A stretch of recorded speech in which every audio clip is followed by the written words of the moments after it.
The moment you compare yourself to somebody else by the law of contrast and put somebody on a pedestal, you'll minimize yourself in turn. Almost everybody's been out there and met somebody you think is more intelligent or more, achieving in business or more wealthy or more, stable in relationships or more socially connected and networked, social media, more physically beautiful, more spiritually aware. And the second you put them on a pedestal and minimize yourself, you will inject some of their values into your life, which will cloud the clarity of your own highest value, which is your mission. And you will then self-depreciate because you're off your mission because you're trying to be somebody you're not. Anytime you try to live in other people's values, you're going to self-depreciate, and you're designed to. Because the reason you're designed to do it is it's inauthentic. And you're designed to self-depreciate because it's not the true you, it's an imposter.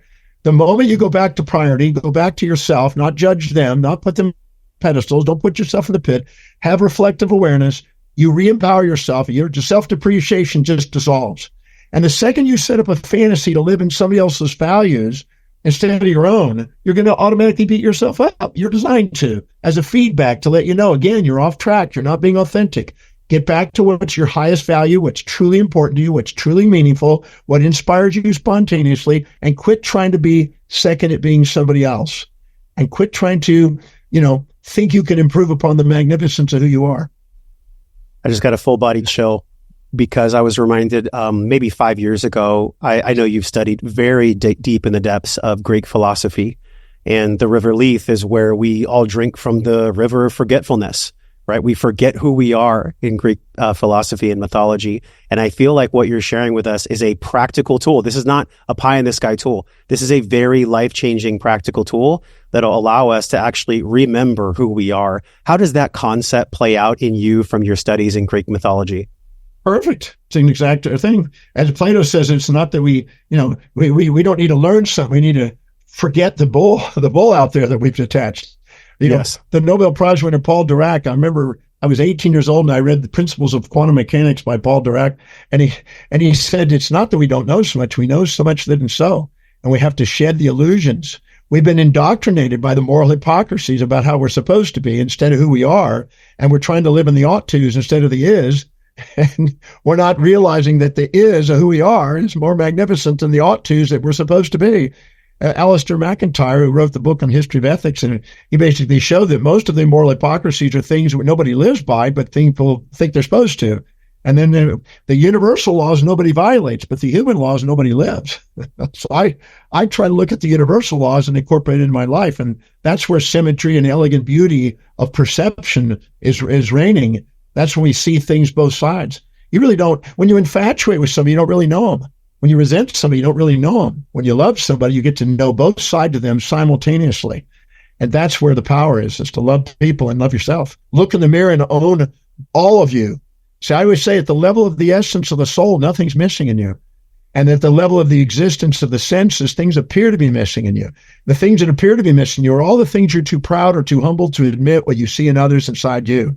And the moment you see that everything out there is you, it's a projection, and there's a reflection, then all of a sudden you realize there's nothing there to avoid or seek. You don't need to be sitting in an animal survival mentality. You can actually just embrace it and love it. And then all of a sudden you're now in command of it because you're not extrinsically driven, you're intrinsically called. And that's where the power is. And we all have it.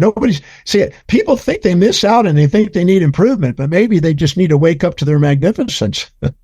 They need to stop drinking from the river of forgetfulness and actually remember in this 3D reality who they are. But we get caught, John, and you talk about this in your work.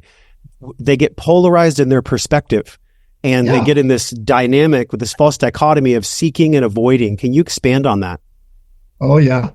The amygdala, the subcortical amygdala, part of the limbic system, has a nucleus accumbens, which is a pleasure-seeking system, and has a habenula and the pallidum that's basically a part of the pain system.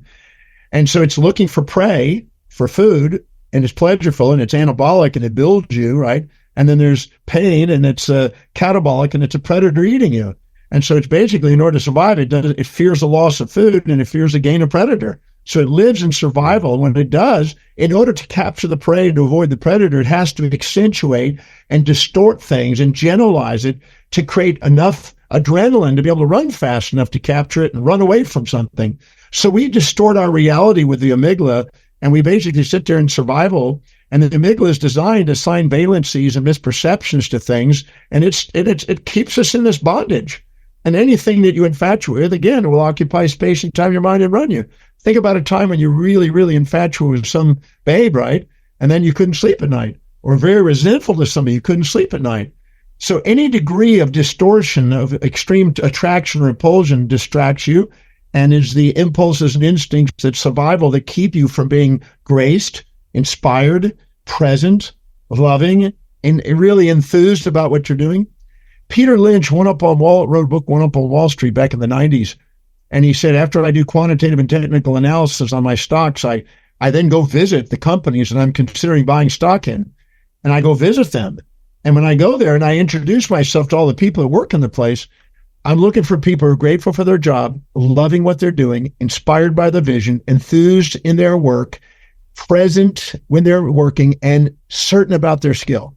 He said, if I see that throughout the company, I'd invest in it because I know it's going to go up in value because it's engaged.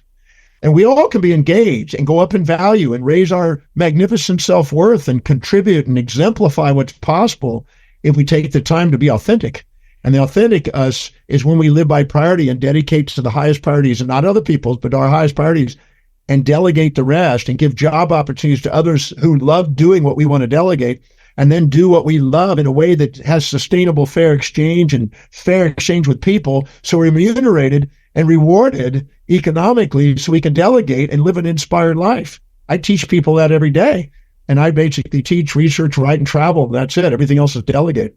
I haven't cooked since I was, cooked since I was 24. Haven't driven a car in 33 years. I have everything. I tell my girlfriend, I said, look, if I delegate lovemaking to George Clooney, will you still love me? And she says, I'll love you even more.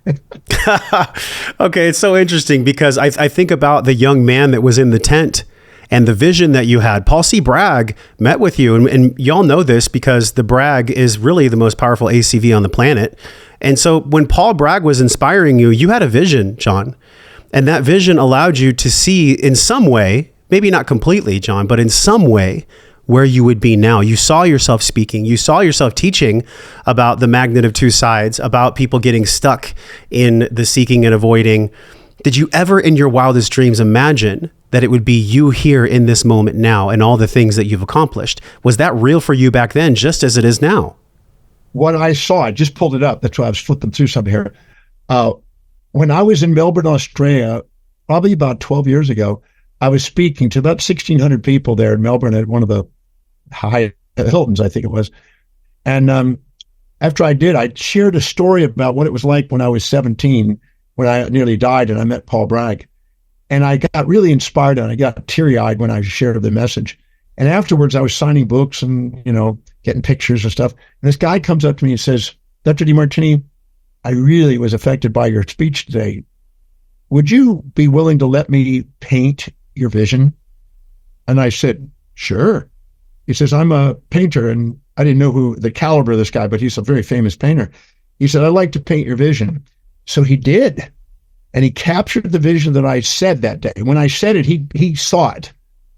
And he sent me a sketch, and I was like, I got brought to tears. Like going, he did it. The only thing that he did different on the vision is he stuck me in it in the vision of where I was at the time he saw me. But this is the vision he gave. He painted.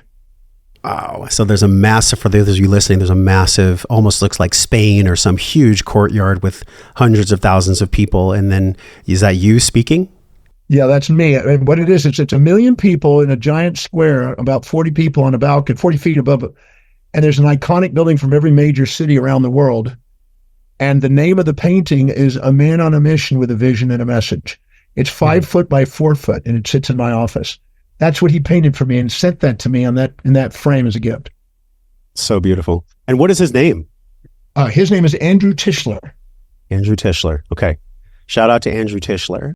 Hey, if you loved that clip you just saw, watch the full video.